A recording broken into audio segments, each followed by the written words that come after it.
Every Sunday meditation online work में जोड़ने के लिए मैं आप सबका स्वागत करता हूं और मैं आशा करता हूं कि आप सभी स्वस्थ और आनंदित होंगे और नहीं भी है तो हम होने का प्रयास करेंगे, क्योंकि आनंद और सुख हमेशा अपने वर्तमान के और भूतकाल के किए हुए कर्म पर आधारित है।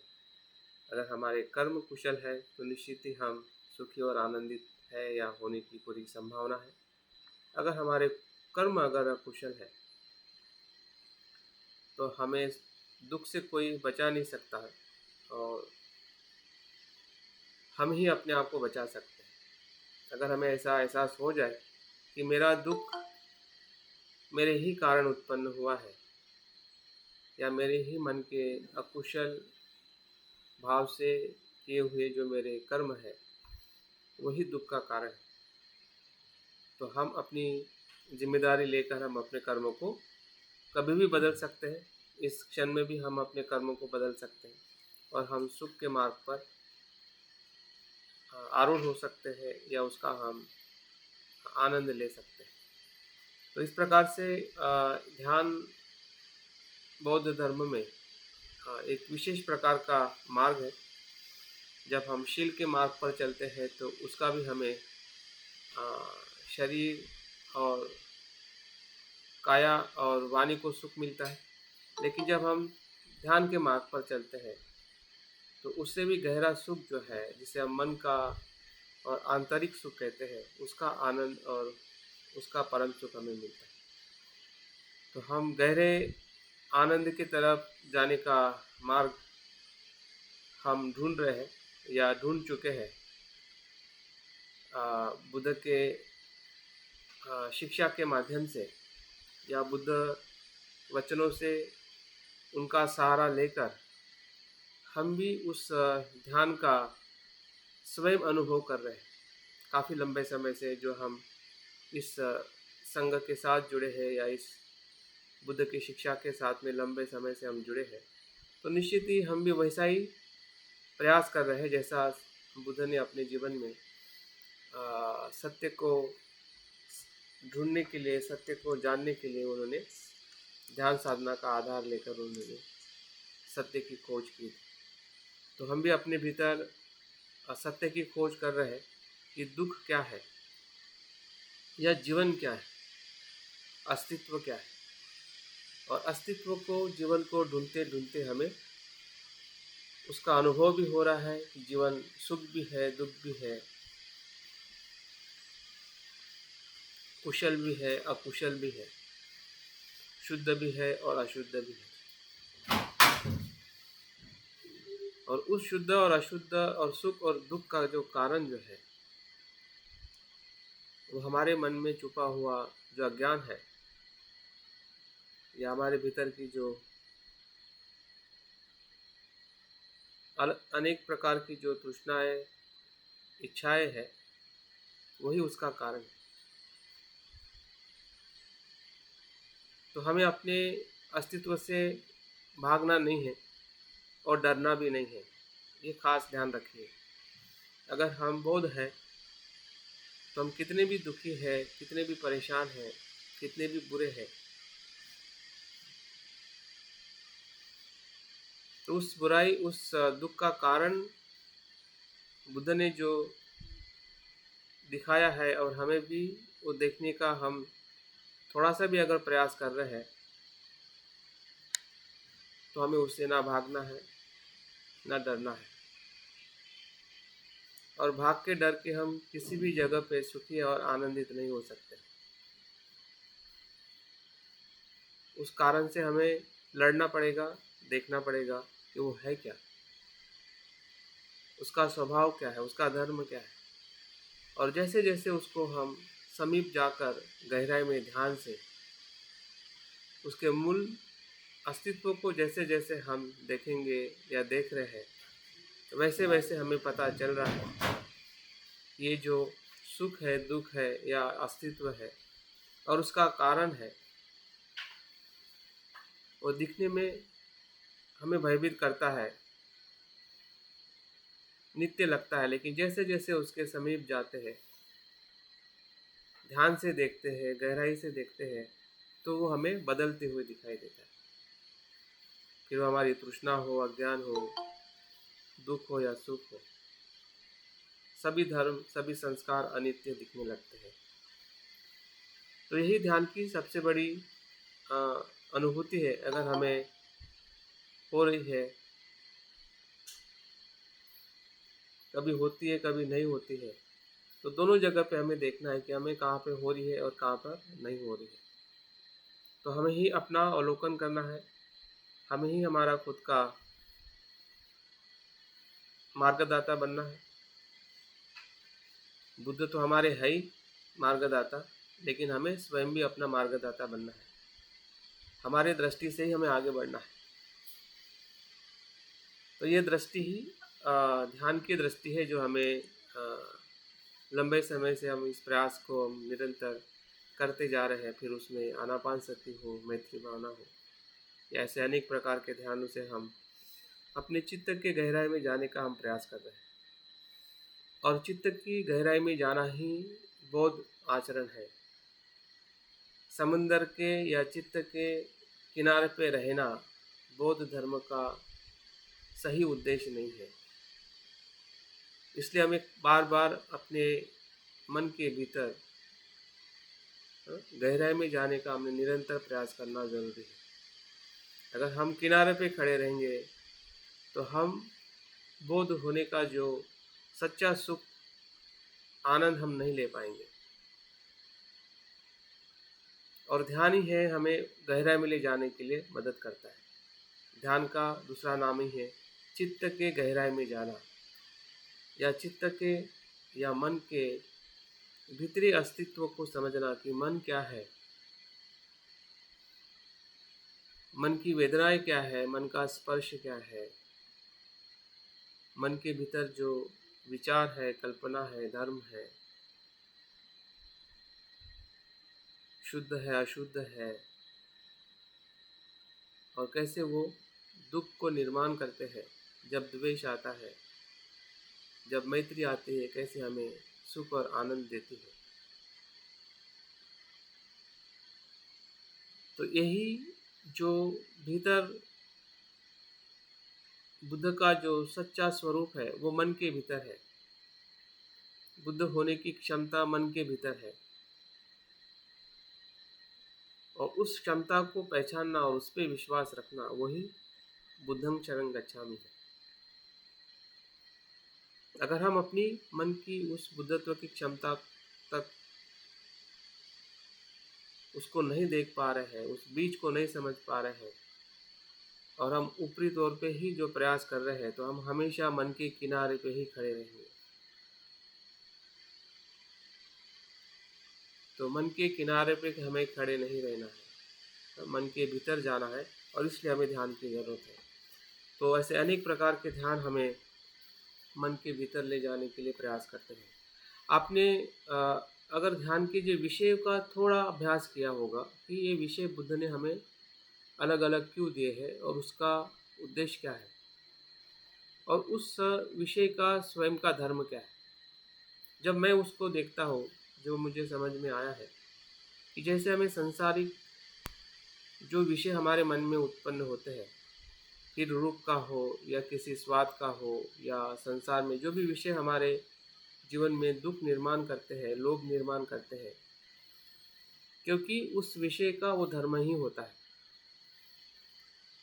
आकर्षित करना, या द्वेष निर्माण करना, अज्ञान निर्माण करना।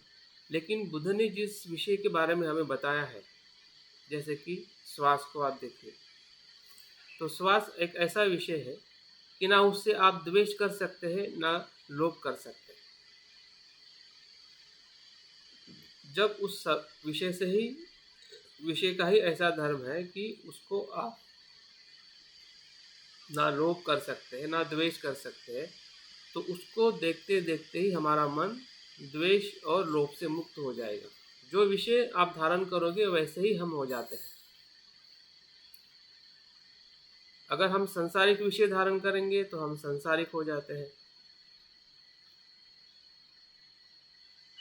और जो हम धम्म का, जो बुद्ध के धम्म का जब हम विषय धारण करते हैं तो हम बुद्ध हो जाते हैं। लेकिन वो विषय कैसे अपने आप में है वो हमें समझने की ज़रूरत है। उसका जो स्वभाव धर्म है वो लोभ और द्वेष से मुक्त अपने आप में ही है, क्योंकि हम श्वास से ना लोभ कर सकते हैं ना द्वेष कर सकते हैं, ऐसा विषय है। वैसे ही मैत्री, वैसे ही हर एक जो विषय जो है वो अपने आप में आसक्ति और लोभ से द्वेष से मुक्त ऐसा विषय है। तो आज हम कायानुपश्यना का ध्यान करने वाले हैं। तो काया भी ऐसी है,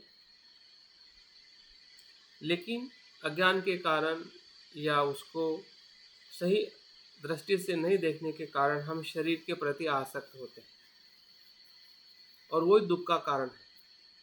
शरीर दुख का कारण नहीं है। शरीर के प्रति जो हमारी अजागृति है, शरीर के प्रति जो हमारी नासमझदारी है, शरीर के प्रति जो देखने का हमारा नजरिया है वो मिथ्या है। इसके कारण शरीर की आसक्ति होने से ही हम अपने धम्म के और गहराई में जाने का मार्ग रुक जाता है,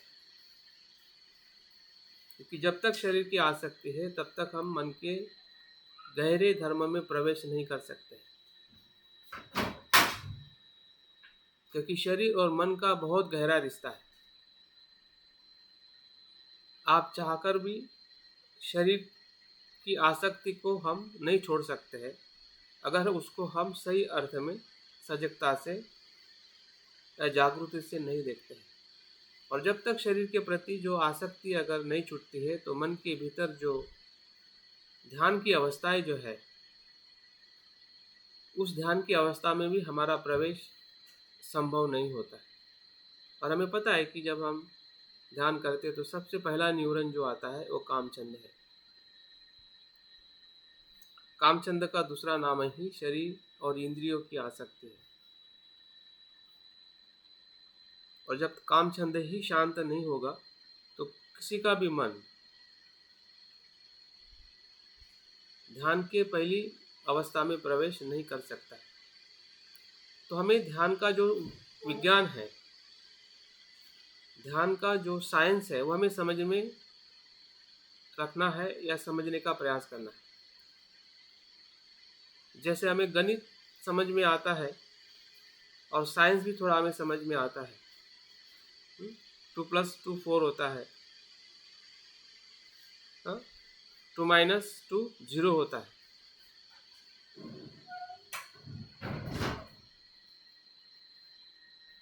टू मल्टीप्लाई 4 होता है।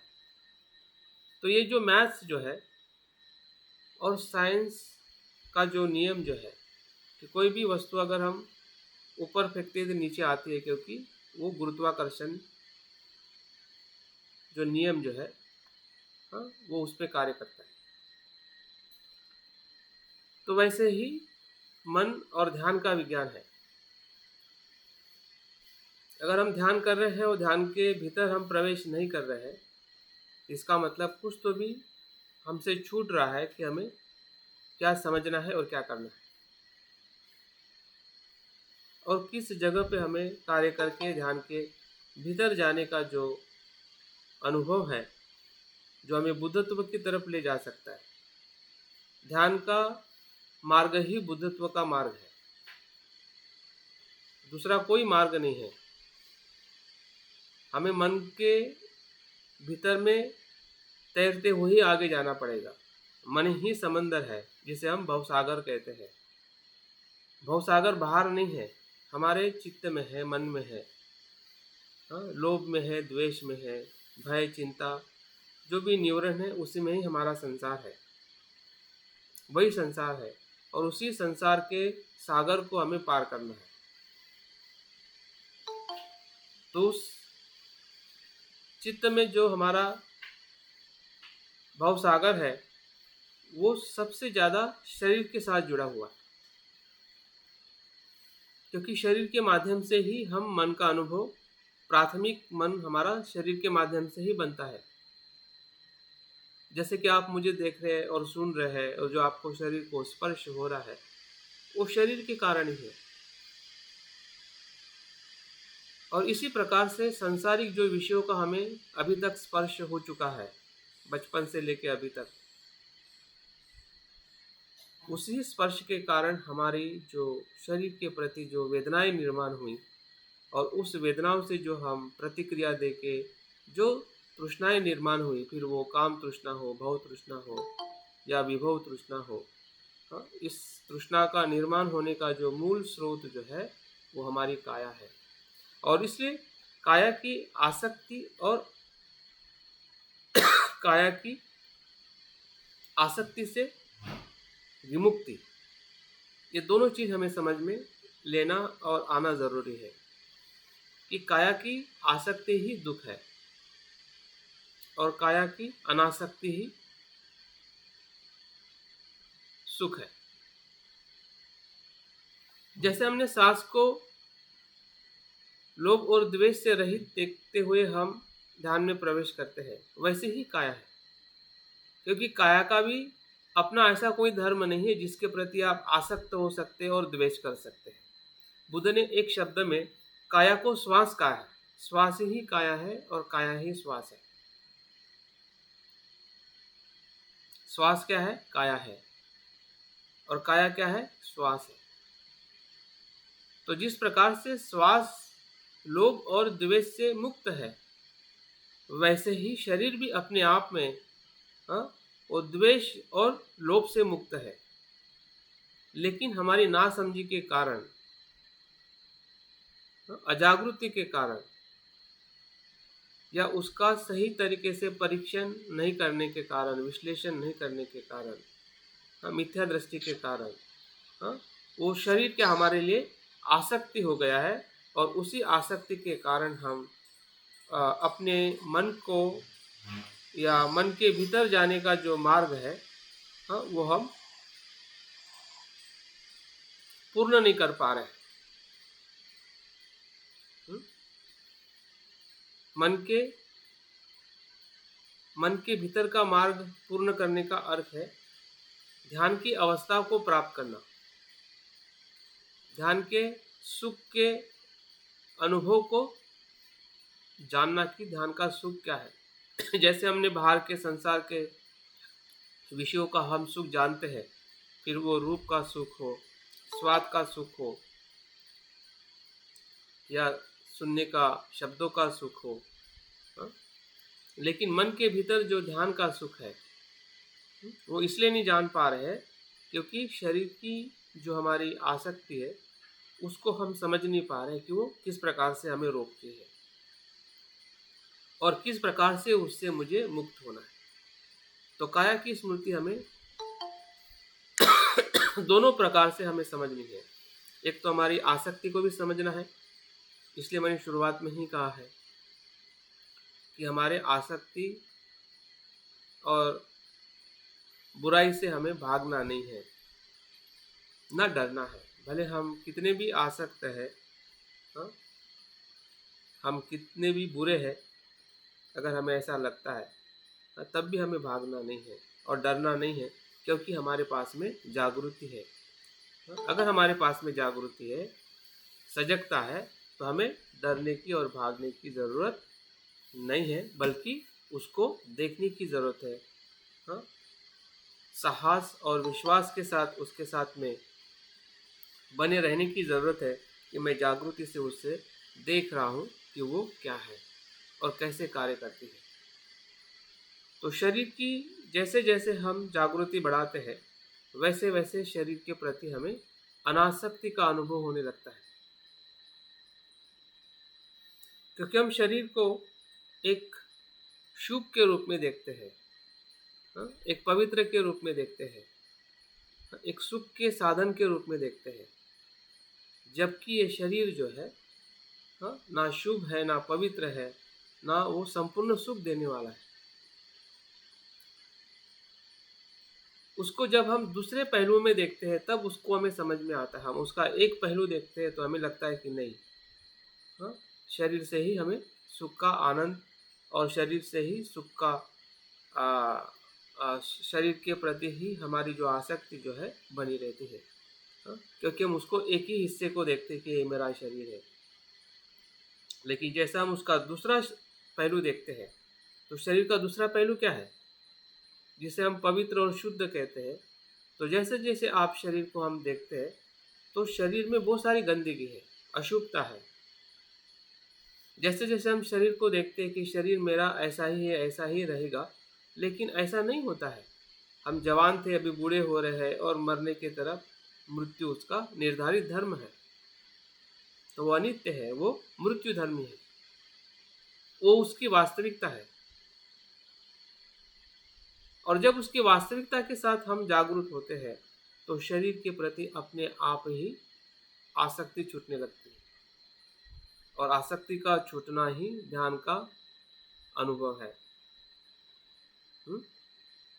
ध्यान तभी ही प्रथम या द्वितीय, तृतीय, चतुर्थ ध्यान तक जाने का जो हमारा चित्त जो है, ध्यान का जो मार्ग जो है, उसी से ही आगे बढ़ता है। और इसलिए हमने अपने शरीर के प्रति सजगता, बुद्ध कहते हैं, ये महाकल्याणकारी है, महालाभदायी।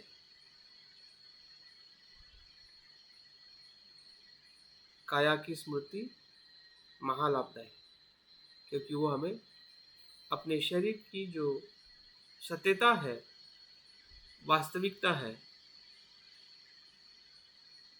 उसके होने की जो सच्ची उपयोगिता है। ऐसा नहीं कि हमें शरीर से नफरत करनी है या शरीर की हमें सुरक्षा नहीं करनी है, लेकिन शरीर के प्रति जो अतिरिक्त जो हमारी आसक्ति है, अनावश्यक जो अपेक्षा है, और वही अपेक्षा के कारण हमारा मन शरीर के साथ में ही ज़्यादा रहता है, मन के भीतर ध्यान के साथ में कम जाता है। मन की जो ऊर्जा जो है, या मन की जो प्रेरणा जो है, वो हमेशा शरीर के साथ चिपकी ही रहती है। और जहाँ पे शरीर के साथ रहेगी तो मन के साथ नहीं जाएगी, तो क्या होगा, ये हमने इस साइंस को समझने की ज़रूरत है। अगर शरीर के प्रति आकर्षण रहेगा, वही गुरुत्वाकर्षण है, जो हमें साइंस बताता है कि पृथ्वी में जो गुरुत्वाकर्षण है, जिससे चीज़ खींची जाती है, तो हमारा मन किससे खींचा जा रहा है, शरीर के आसक्ति के कारण हम बंधे रहते हैं। और मन क्या है, और ध्यान का मार्ग क्या है, वो हमें ऊपर की तरफ ले जाना चाहता है। बुद्ध का मार्ग ऊपर की तरफ ले जाना चाहता है, इस आकर्षण से मुक्त करना चाहता है, इस बंधन से मुक्त करना चाहता है। और मुक्ति का अनुभव ही क्या है, सुख का मार्ग। तो उधर उस मार्ग पर जाने के लिए हमें अपने गलती कहाँ पे हो रही है, अगर वो हमें स्पष्टता से दिखने लगे और हमें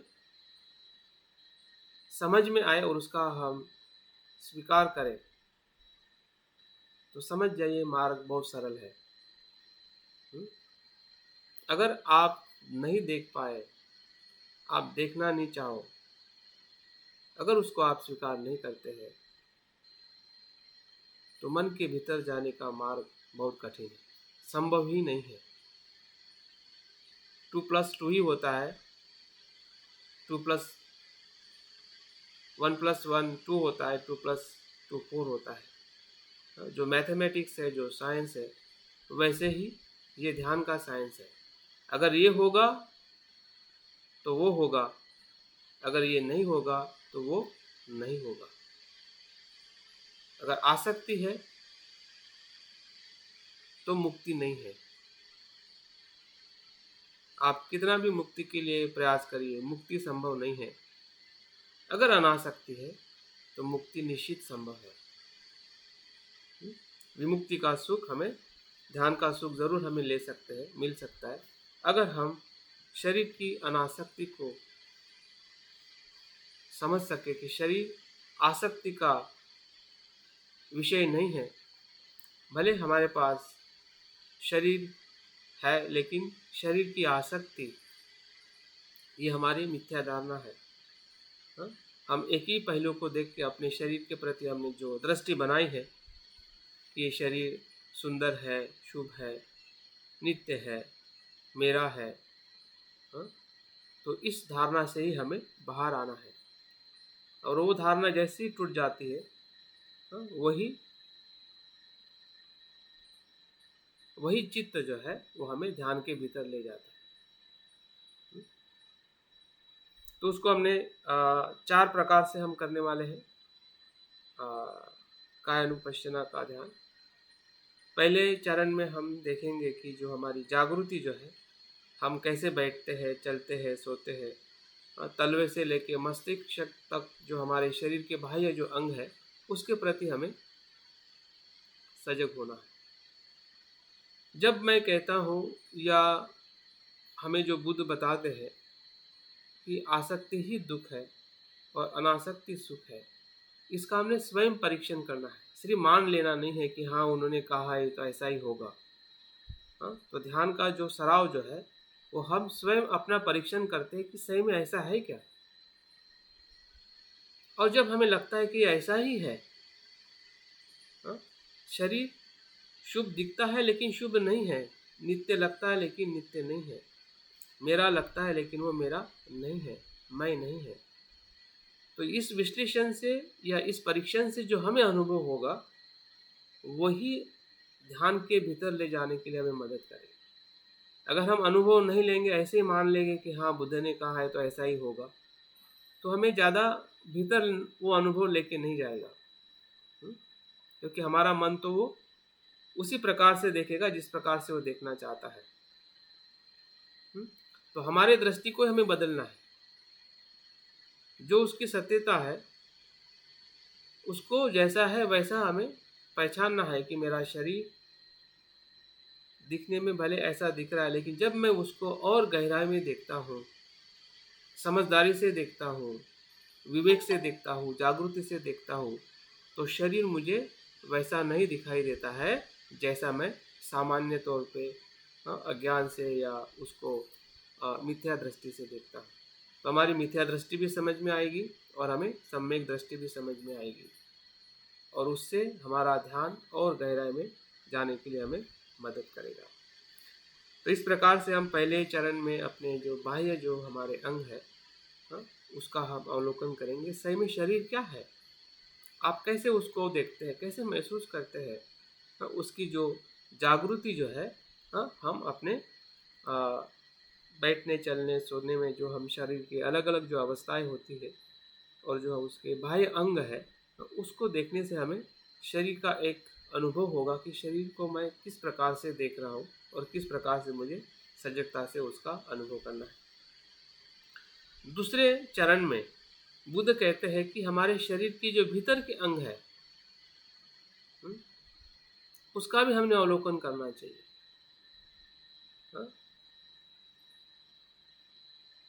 34 प्रकार से बुद्ध अपने शरीर के भीतर देखने के लिए बताते हैं, जिसमें मांस है, लहू है, नस है, हाँ, जो अलग अलग शरीर के अंग है और भीतर की जो गंदगी है, हाँ,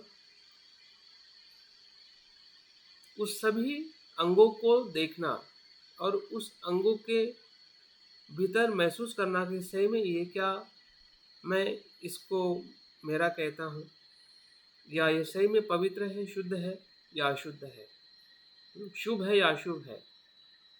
तो उस अंगों को जब हम अपने जागृति से, सजगता से देखते हैं, हाँ, तो धीरे धीरे हमारी उस शरीर की जो सुंदरता की जो हमारी परिभाषा जो है वो बदलने लगती है,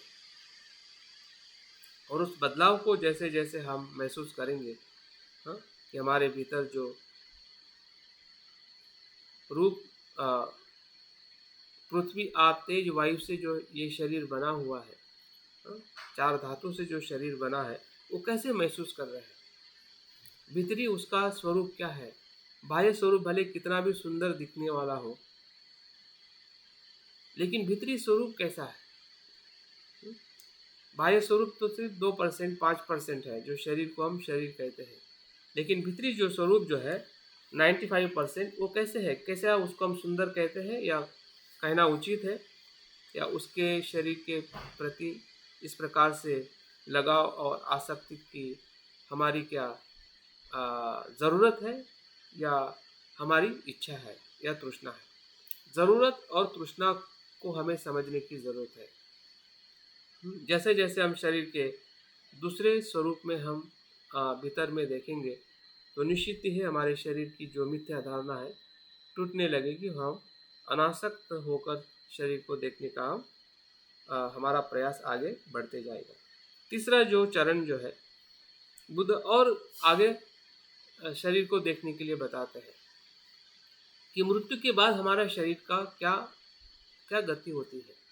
अगर हम स्मशान भूमि में जाते हैं तो शरीर की कैसी अवस्थाएं होती हैं, या जंगलों में मृत को अगर फेंका जाता है तो उसको पशु पक्षी उसको खा जाते हैं। इस शरीर, जिस शरीर को मैं इतना आसक्त था या आसक्त रहता हूँ, तो उस शरीर के मृत्यु के बाद क्या अवस्थाएं होती हैं, किस प्रकार से उसकी गति होती है, किस प्रकार से उसका अंतिम संस्कार होता है।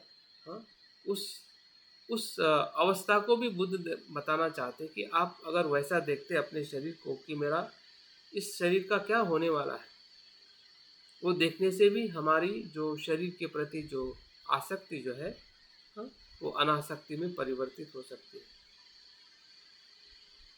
ताकि हम इस शरीर का सदुपयोग करते हुए हम अपने चित्त को उस भूमि तक ले जाए, उस उद्देश्य तक ले जाए जो उद्देश्य इस शरीर को धारण करने का, इस जीवन में आने का हमारा उद्देश्य है, बुद्धत्व को प्राप्त करना। अन्यथा ये शरीर जो है या शरीर की जो आसक्ति जो है वो हमें कभी भी बुद्धत्व की तरफ नहीं ले जाएगी, क्योंकि वो एक अपना आकर्षण है, वो उसका एक नियम है कि वो शरीर की जो आसक्ति जो है वो हमें संसार में ही बार बार आने के लिए प्रेरित करती है और हम बार बार आते रहते हैं।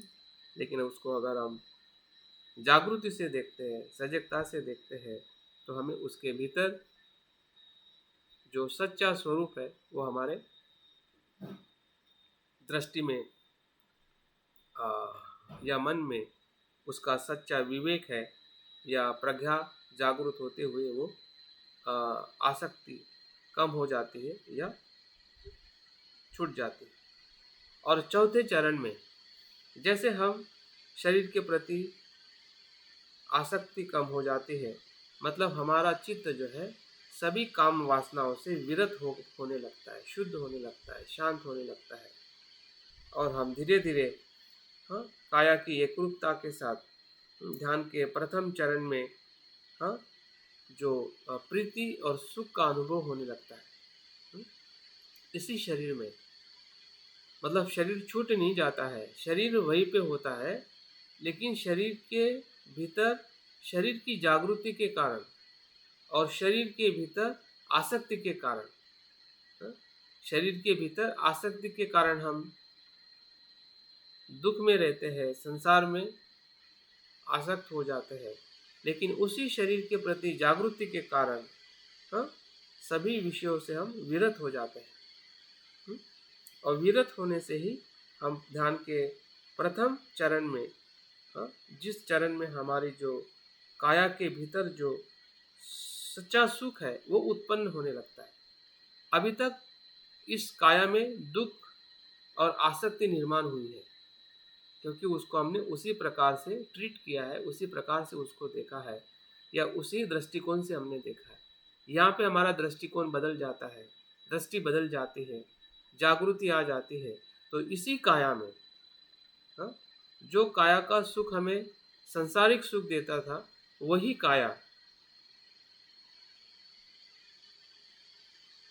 काया हमें मन के भीतर का जो प्रीति और सुख का अनुभव होने लगता है। मतलब एक काया का उपयोग संसार में दुख देना है, बार बार दुखी होना है, और उसी काया का जो दूसरा उद्देश्य जो है, दूसरा मार्ग जो है, वो ध्यान के भीतर ले जाना है। तो यहाँ पे अभी हमें खुद सोचना है कि मैं अपनी काया का किस प्रकार से उपयोग करूँ। ये निर्णायक अवस्था है और यही निर्णायक अवस्था ही श्रद्धा है, विश्वास है कि जो हमें समझ में आया है यही सत्य है। अगर ये समझ में नहीं आया है या हम नहीं समझना चाहते तो विचिकित्सा है। अगर हम ये नहीं समझ रहे हैं या इस पे हम पूरी तरह से निर्णय नहीं ले रहे कि हाँ ये ऐसा ही तो है जो मुझे दिखाई दे रहा है। एक तो काया मुझे आसक्ति की तरफ ले जाती है, अगर मैं उससे जागरूक नहीं होता हूँ। अगर जागरूक होता हूँ तो वही काया मुझे निर्वाण की तरफ ले जा सकती है। और वो समझना ही एक ध्यान के प्रथम अवस्था से दूसरी अवस्था, दूसरी अवस्था से तीसरी अवस्था और चौथी अवस्था से हम जो प्रज्ञा और निर्वाण के अवस्था तक, हम लोकोत्तर चित्त तक हम इसी मार्ग से हम प्रवेश कर सकते हैं। तो इस प्रकार से जो काया की जो सती जो है, ये एक प्रकार से बुद्धत्व के तरफ जाने का बहुत ही सरल और डायरेक्ट मार्ग है। अगर उसको हम रोज के जीवन में या अभी हम ध्यान के माध्यम से जो हम उसका सराव करने वाले हैं,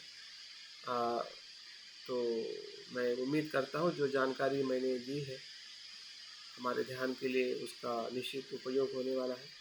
तो अभी हम ध्यान के लिए अपने आप को तैयार करें। अपनी बैठक,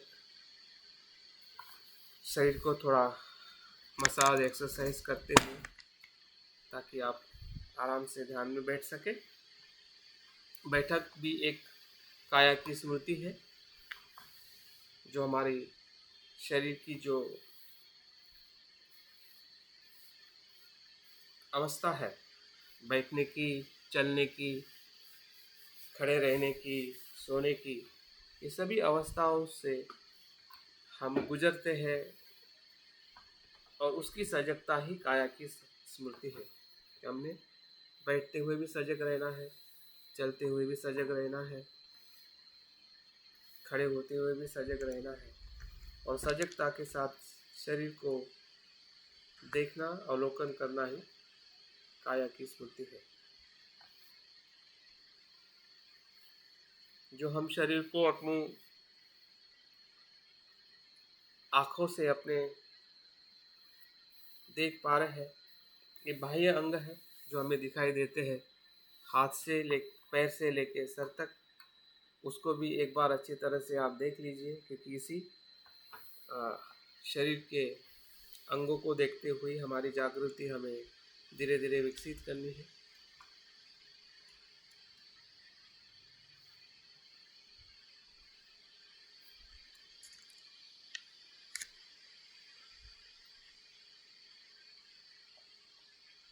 ध्यान के पूर्व तैयारी हमें कुछ समय तक करनी है।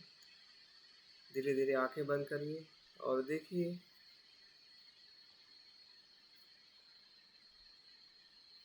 कि आपका मन,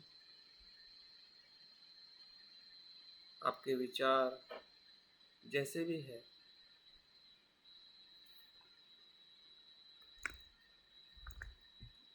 उसे वैसे ही स्वीकार करें।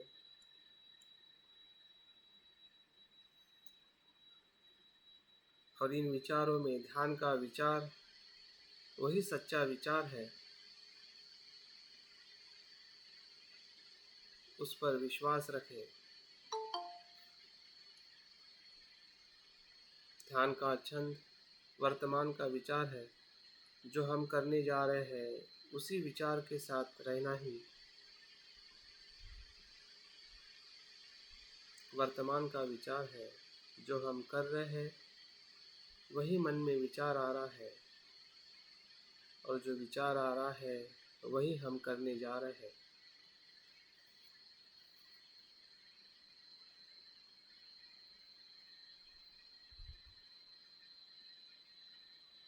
ध्यान का छंद हमारे भीतर बुद्ध धम्म और संघ के प्रति श्रद्धा को अनुभव कर रहा है।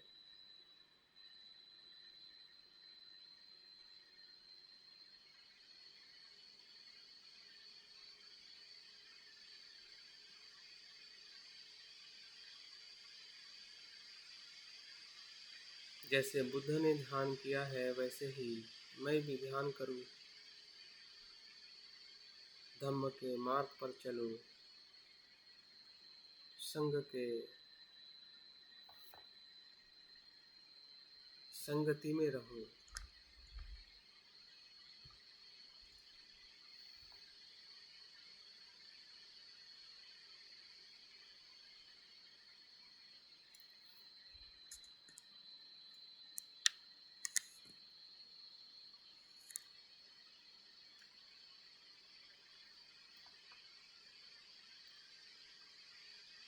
इसी श्रद्धा से हम संकल्प कर रहे हैं कि कायानुपश्यना का ध्यान इसी मार्ग से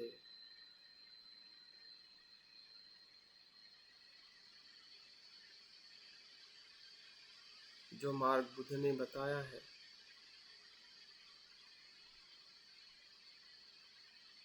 जो मेरे दुखों को मुक्त कर सकता है,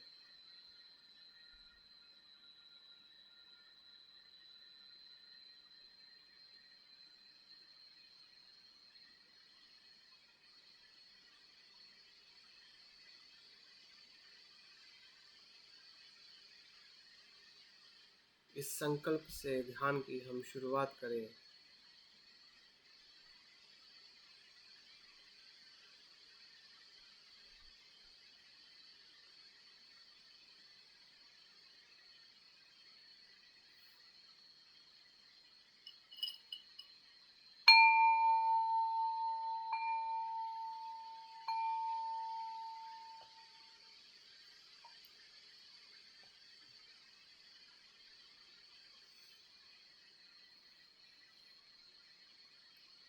ध्यान के प्रथम चरण में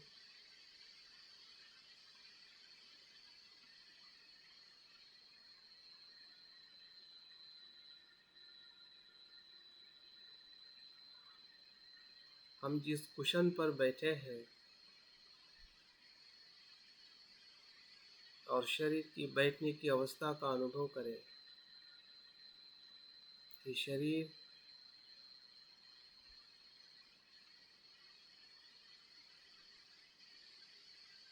ध्यान के आसन में बैठा है।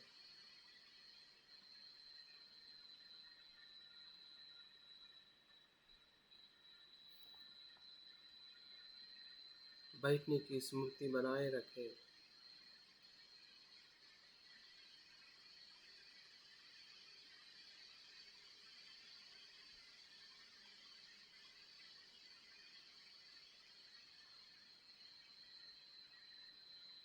धीरे धीरे हम काया की जागृति, काया की स्मृति का अनुभव लेने वाले हैं।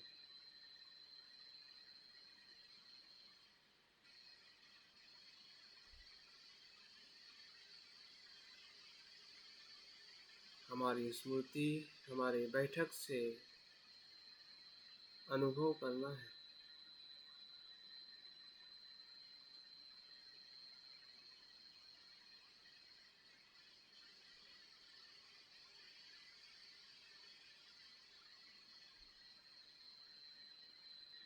कि शरीर की बैठक तनाव मुक्त है,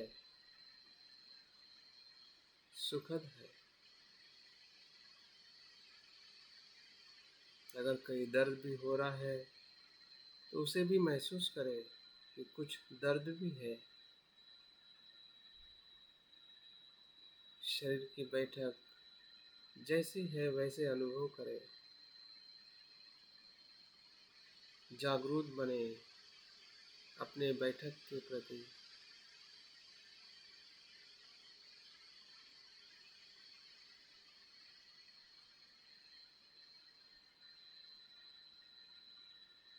धीरे धीरे हम अपनी जागृति को बढ़ाते जा रहे हैं।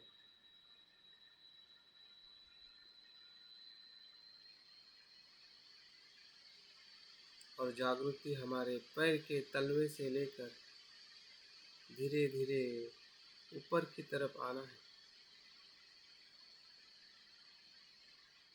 जैसे हम सांस को देखते हैं,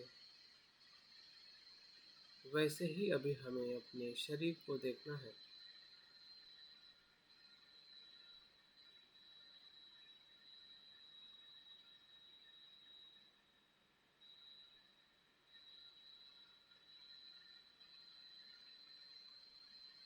देखिए, शरीर के तलवे से शरीर के ऊपरी हिस्से को धीरे धीरे हम देखते जा रहे हैं।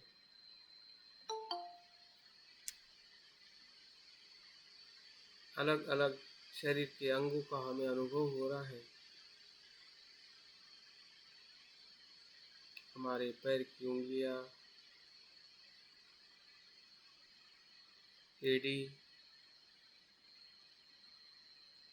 पैर के घुटने,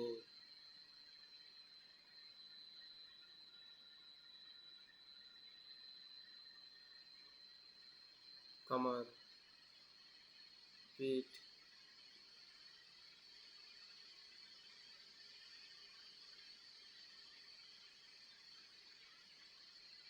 पेट,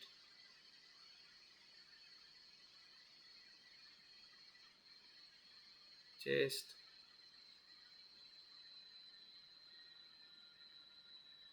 दोनों कंधे, हाथ, हाथ की उंगलियां,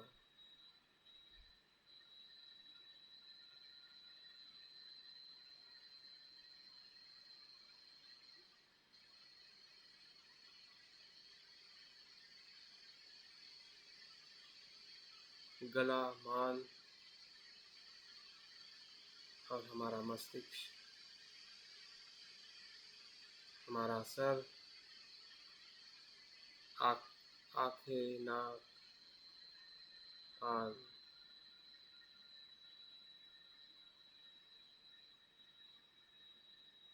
हमारा चेहरा।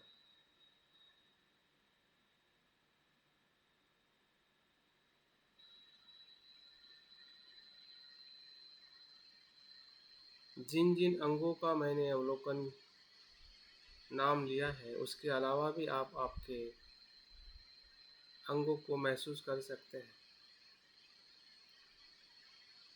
देखिए, इन सभी अंगों के होने से शरीर है। हमारी काया इन अंगों से बनी हुई है।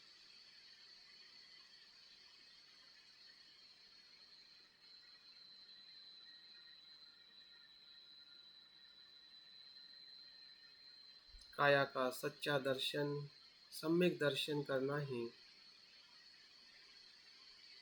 ध्यान का मार्ग है।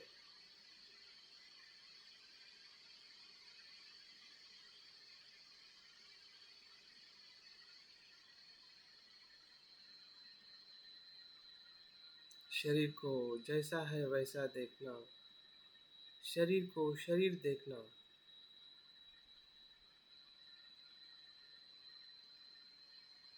आसक्ति से रहित देखना ही जागृति है।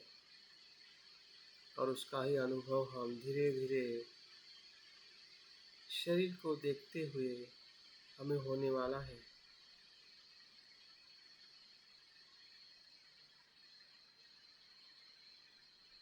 काया का सम्यक दर्शन।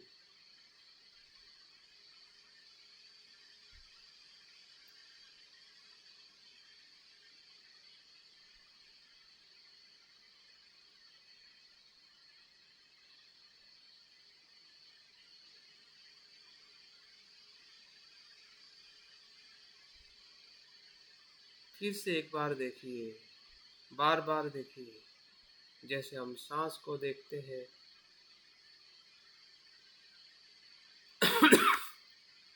हमारे ध्यान का एक ही विषय है, काया को, शरीर को देखना। बैठक में और उसके विभिन्न अंगों में जो बाह्य अंग है, जिसका हम बैठने में, चलने में, खड़े होने में, सोने में इन सभी अंगों का एक साथ उपयोग होता है।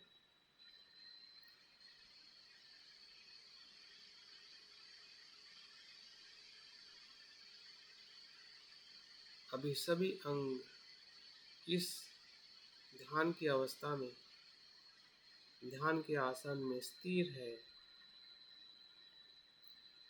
तनाव मुक्त है, या कहीं तनाव हो रहा है उसे भी महसूस करें।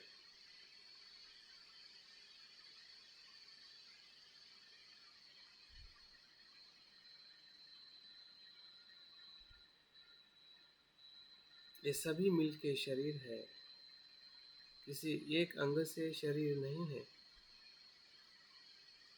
हम अपने सिर्फ चेहरे को ही शरीर नहीं कह सकते।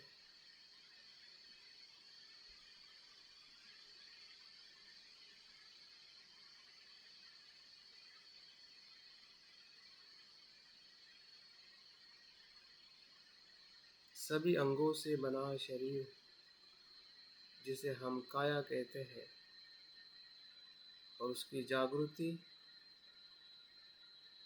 हमें धीरे धीरे हो रही है। जैसे जैसे हम शरीर का परीक्षण कर रहे हैं, वैसे वैसे शरीर के प्रति जो हमारी मिथ्या धारणा है वो टूटती जा रही है। हमें समझ में आ रहा है कि शरीर का सिर्फ चेहरा ही शरीर नहीं है।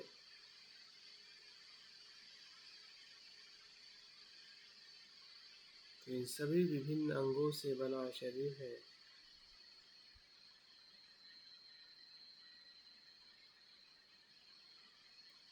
जो एक दूसरे के साथ संयोग करता है,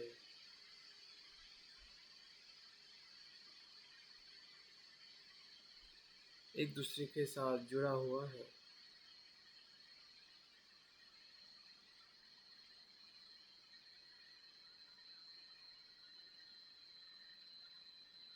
हमारा भटकता हुआ मन पूरी तरह से शरीर को देख रहा है, भटकाव शांत हुआ है। सिर्फ शरीर को देखने का ही मन में बार बार विचार आ रहा है, उसी का ही चिंतन चल रहा है, उसी का ही अवलोकन हो रहा है कि पूरा शरीर हमारा ध्यान का विषय है। शरीर के जिस अंग पे भी ध्यान जा रहा है, वही से शरीर की जागृति अनुभव करें।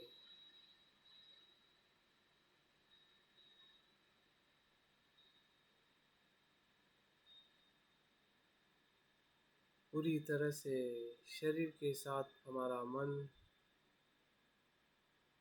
हमारी जागृति है।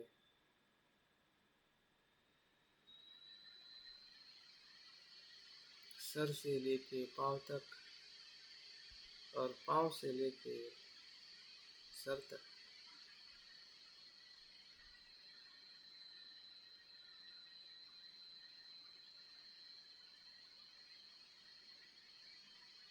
शरीर की स्मृति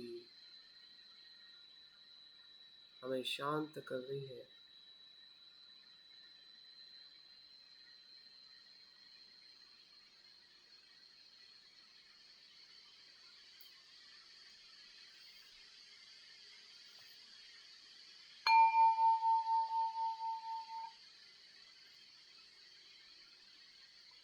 ध्यान के दूसरे चरण में किसी ही जागृति के आधार पर हमें शरीर के भीतर प्रवेश करना है।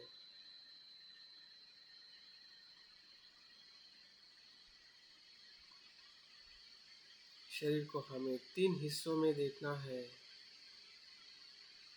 शरीर का ऊपरी हिस्सा, मध्य हिस्सा और नीचे का हिस्सा।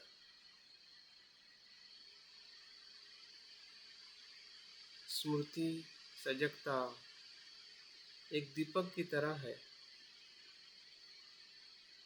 प्रकाश की तरह है कि उस प्रकाश से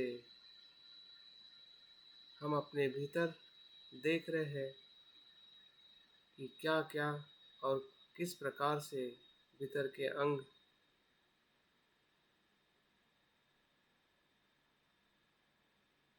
हम देख पाते हैं।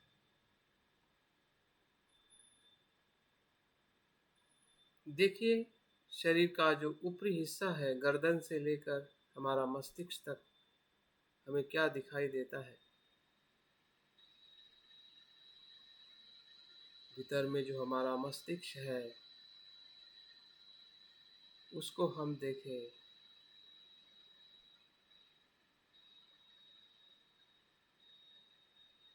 पानी से भरा हुआ है।